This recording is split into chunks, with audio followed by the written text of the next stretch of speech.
नमस्कार भाइयों।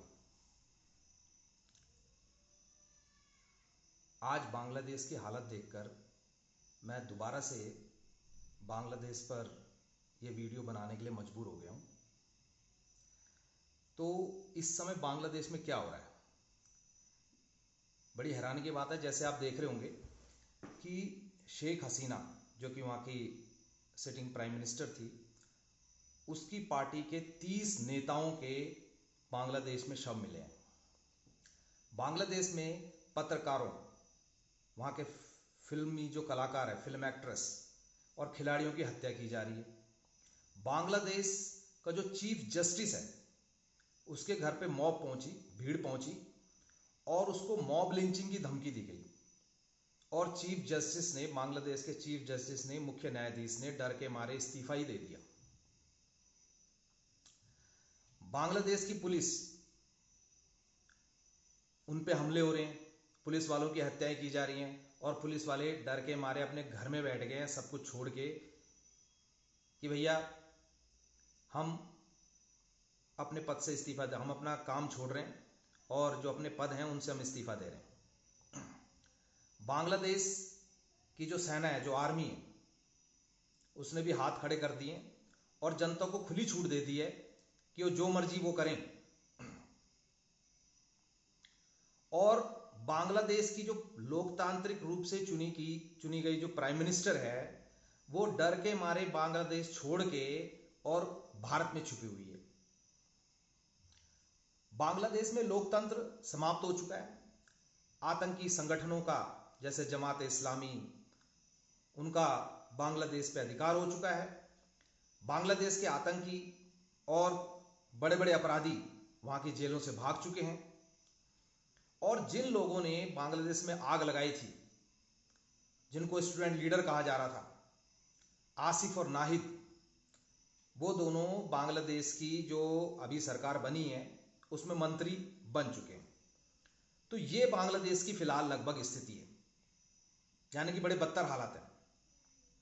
पूरी अराजकता फैली हुई है बांग्लादेश में। और ऐसी कंडीशन में इस समय विश्व क्या कर रहा है, अब हम ये देखें तो पूरा विश्व शांत है। अमेरिका एकदम चुप है। यूनाइटेड नेशन, जिसको कि विश्व में शांति स्थापित करने के लिए बनाया गया था, वो वाकई में शांत है बांग्लादेश के मुद्दे पर। और ह्यूमन राइट कमीशन, मानवाधिकार आयोग, जो कि अपराधियों को अगर पुलिस पकड़ती है या आतंकियों को अगर सजा देती है तो उनके राइट्स के लिए उठ खड़ा होता है, वो मानवाधिकार, वो यूएन भी शांत पड़ा है। यानी कि बांग्लादेश में पूर्ण रूप से अराजकता फैली हुई है। जब ऐसी स्थिति बांग्लादेश की हो रखी है तो तुम अंदाजा लगा सकते हो कि वहां पर अल्पसंख्यक यानी हिंदुओं का क्या हाल होगा। हिंदुओं की वहां पर इस समय बहुत ही बदतर स्थिति है। हिंदू लोगों के चुन चुनकर घर जलाए जा रहे हैं, उनके घर लूटे जा रहे हैं, उनकी दुकानें लूटी जा रही हैं, सामूहिक और निर्मम हत्याएं की जा रही हैं, मॉब लिंचिंग हो रही है, महिलाओं को घर से उठा लिया जा रहा है, उनके साथ सामूहिक बलात्कार हो रहे हैं, लोगों की लाशों को चौराहों पे लटका दिया गया है। आपने देखी होंगी वीडियो, लाशों को सड़कों पे घसीटा जा रहा है। और इस समय लाखों हिंदू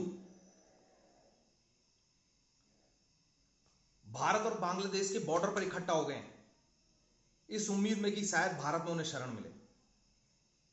हिंदू वहां पर बिल्कुल भी सेफ नहीं है। और हजारों हिंदू वहां इकट्ठे हो गए और हरे रामा हरे कृष्णा भगवान से गुहार लगा रहे हैं कि भगवान हमें बचाओ, नारे लगा रहे हैं कि जागो हिंदुओं। ऐसी स्थिति वहां पे हिंदुओं की हो चुकी है। और हमारी सरकार, भारत सरकार का इस समय क्या रुख है, जरा इस पे भी एक नजर डालें तो भैया सरकार शांत है और विपक्ष पूरी राजनीति कर रहा है और यह दावा कर रहा है और ये उम्मीद कर रहा है कि भारत में कब बांग्लादेश जैसे हालात हो। विपक्ष के नेता ये बयान दे रहे हैं कि ऐसा भारत में भी होगा। भारत में भी प्रधानमंत्री आवास में एक दिन जनता घुस जाएगी, राष्ट्रपति भवन में एक दिन जनता घुस जाएगी, और भारत में भी इस प्रकार नरसंहार होगा, इस प्रकार की वो उम्मीद लगा रहे हैं, इस प्रकार की बातें बोल रहे हैं मीडिया में। ये भारत की इस समय स्थिति है। राहुल गांधी विपक्ष के नेता पर यह इल्जाम लग रहा है कि वो लंदन में जो इस्लामी जो आतंकवादी हैं, जैसे तारिक रहमान जैसे, जो कि वेपन डीलर है, जो कि भारत में उल्फा उग्रवादियों को वेपन देने का जिस पे इल्जाम लगा है, उनसे जाके मिल रहा है। बीएनपी नेताओं से, बीएनपी जो बांग्लादेश नेशनल पार्टी जो विपक्षी दल है बांग्लादेश में, जिसकी वहां पे अब सरकार बनी है, जिसने वहां पे ये सारा आतंकवाद फैलाया है, उनके नेताओं से जाके लंदन में मिला है इस घटना से पहले। ये उस पर इल्जाम लग रहे हैं। तो बड़ी बदतर स्थिति है। मीन्स हमारी सरकार भी शांत है। उन हिंदुओं का क्या होगा जो ना यहां के रहे ना वहां के रहे, ये भी बात क्लियर नहीं हो पा रही है। भारत सरकार भी कोई कदम नहीं उठा रही है। हिंदुओं को भैया उन आतंकवादियों के, उन राक्षसों के भरोसे छोड़ दिया गया है। बांग्लादेश में बेचारे चीख चीख के अपने भगवान को याद कर रहे हैं, चौराहों पे इकट्ठे होकर। बड़ी बदतर स्थिति है बांग्लादेश में। अब इन सब बातों से हमें क्या समझ में आता है, क्या पता चला? मैं तुम्हें एक आंकड़ा बताऊं, जब बांग्लादेश आजाद हुआ था तो उस समय बांग्लादेश में हिंदुओं की आबादी 33% थी,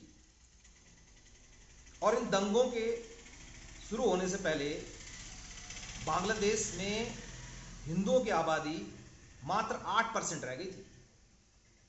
और इस समय, अब इस नरसंहार के बाद, हिंदुओं के नरसंहार के बाद, तो हिंदुओं की आबादी 1 या 2% भी वहां बची होगी कि नहीं बची होगी। और अभी कब तक ये दंगे चलेंगे, या हिंदू बचेंगे वहां नहीं बचेंगे, इसके बारे में भी कहा नहीं जा सकता। हमारे विपक्षी दल जो कि इजराइल का विरोध कर रहे थे, जबकि हमास ने इजराइल पे हमला किया था और हमास के समर्थन में थे, फिलिस्तीन के समर्थन में थे और इजराइल का विरोध कर रहे थे, वो लोग यहां पर हिंदुओं पर जो अत्याचार हो रहे हैं, हिंदुओं का जो नरसंहार हो रहा है, उस पर एकदम मौन है, एकदम चुप है, कुछ नहीं बोल रहे। भाइयों, हमें एक बात समझनी होगी कि बांग्लादेश में जो हिंदुओं की हत्याएं हो रही हैं, वो लोग केवल हिंदू देख रहे हैं। वो सारे आतंकवादी जो ये हत्याएं कर रहे हैं, जो नरसंहार कर रहे हैं, वो केवल ये देख रहे हैं कि ये हिंदू है। वो ये नहीं देख रहे कि ये ब्राह्मण है, क्षत्रिय है, शूद्र है, वैश्य है, किस जाति का है, हिंदुओं की किस जाति का है, इससे उन्हें कोई मतलब नहीं है। वो केवल हिंदू देखकर हमला कर रहे हैं, वो केवल हिंदू देखकर हत्याएं कर रहे हैं। और बांग्लादेश में बेचारे हिंदू इकट्ठा होकर अपने भगवान को याद कर रहे हैं, हरे रामा हरे कृष्णा, हिंदू जागो, ये बातें कर रहे हैं। तो जो हम लोग जातियों में बटे हुए हैं, हम लोगों को ये बात समझनी होगी कि जिस दिन हम पर हमला होगा ना, उस दिन कोई ये नहीं देखेगा कि ये ब्राह्मण है, ये क्षत्रिय है, ये शूद्र है, ये इस जाति का है, ये यादव है। उस दिन वो केवल देखेंगे कि ये हिंदू है और हिंदुओं को मारना है, हिंदुओं को लूटना है, हिंदुओं की महिलाओं का रेप करना है। आज भी तुमने देखा होगा कि यूपी में एक मौलवी ने एक बच्ची का रेप कर दिया, यूपी में, जहां की इस समय सबसे मजबूत सरकार मानी जाती है। आज ही तुमने सुना होगा कश्मीर में 2 सैनिकों को मार दिया आतंकवादियों ने। तो हमारे देश में घटनाएं लगातार बढ़ती जा रही हैं, लगातार हो रही हैं। पूरे विपक्षी दल उनके साथ हैं, कम्युनिस्ट उनके साथ हैं। वो भी मौका तलाश रहे हैं कि कब भारत में ऐसा हो, कब उन्हें मौका मिले। और सोचो कि बांग्लादेश के लोग आज चिल्ला रहे हैं कि हिंदुओं जागो, और हमें इस बात से सबक लेना होगा और हमें जागना होगा, हमें इकट्ठा रहना होगा, हमें जातियों में नहीं बंटना होगा। बांग्लादेश के लोग तो बांग्लादेश से भागकर भारत के बॉर्डर के सामने इकट्ठा हो रखे हैं। उन्हें उम्मीद है कि भारत में जो हिंदू बहुसंख्यक हैं या एक हिंदू सरकार है, वो शायद हो सकता है कि हमारे को भारत में प्रवेश करने की अनुमति दे दें। लेकिन अगर भारत में ये नौबत आ गई और भारत से हमें भागना पड़ गया, तो आप लोग सोचें कि हम किस देश के बॉर्डर में जाके खड़े होंगे। कौन है हमारे पड़ोसी देश? अफगानिस्तान, पाकिस्तान, बांग्लादेश, चाइना। कौन हमें शरण देगा? कौन हमारे बारे में सोचेगा?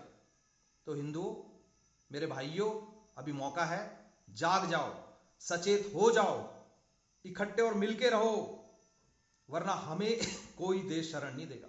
आज पूरा विश्व शांत है, वहां हिंदुओं की हत्या हो रही है, इसलिए शांत है। किसी और धर्म, किसी और लोगों की हत्याएं वहां हो रही होती तो आज ह्यूमन राइट्स वाले आगे आ जाते, आज अमेरिका उस मामले में कुछ बोलता, आज कम्युनिस्ट उस मामले में कुछ बोलते। लेकिन क्योंकि हिंदुओं की हत्याएं हो रही हैं, इसलिए कोई कुछ बोलने को तैयार नहीं है। तो उम्मीद है आप लोग समझेंगे, मिलेंगे, इकट्ठा होंगे और ऐसे संगठनों को ज्वाइन करेंगे कि जो हिंदुत्व की बात करते हैं। धन्यवाद।